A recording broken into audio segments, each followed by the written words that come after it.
worst enemy when it comes to finding a new job or progressing in your career.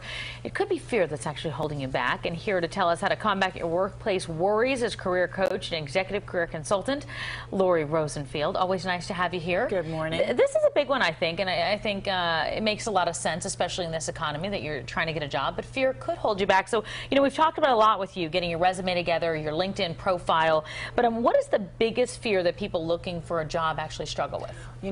If you're looking for a job and you think you've done everything right, but fear of failure is actually the biggest thing that can hold you back, whether you're looking for a job or looking for a promotion in your current job.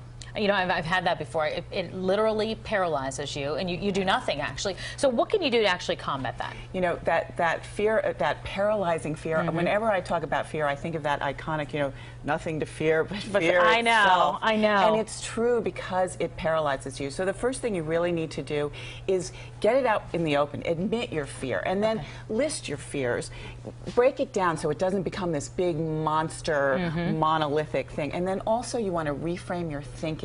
So think about a time when you had a big obstacle and you overcame it and the steps you took. So really reframe your thinking. It's really funny. You kind of get through something and you're like, that wasn't such a big deal after all, right? Exactly. All right, so fear of rejection, also it's a big concern whether it's an interview, a promotion, whatever it is. How do you kind of brace yourself for rejection, though? Because it does happen. It does happen, and nobody likes rejection unless you're a seasoned salesperson or maybe an actor who confronts it all the time. You want to make sure you're prepared and go through a checklist and be honest with yourself.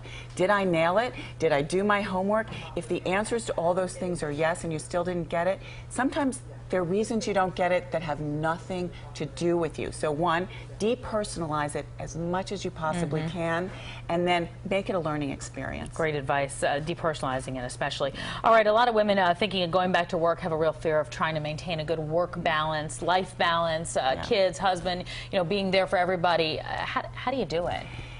Here again, I think you need to reframe your thinking. So think about all the reasons you want the job, all the paycheck, your feeling of self-worth, why this is going to be great. And then once you nail it, once you've been offered the job or you've proven yourself in your job, think about putting together a proposal for your boss about things that might give you a little balance, like working from home one day a week, or knowing that maybe you'll have to leave sometimes early, but you'll get your job done, so that for you, you feel more comfortable and more in balance. Smart. So get the job first, work out the details later. Yes. All right, for those contemplating a career change, how do you combat the fear, I guess, of just kind of going to the unknown? Because a lot of people are doing that in this day and age. A lot of people are, and change is fear. It's a scary thing. So you want to make sure that you know how to talk about yourself, your skills, your talents, and do research. Knowledge is power. The more you know about what's out there, the less scary it is. And don't isolate yourself. That's, I think, the best advice. Get out there and network, right? Lori, always nice to see you. I hope you have a good weekend. I appreciate you being here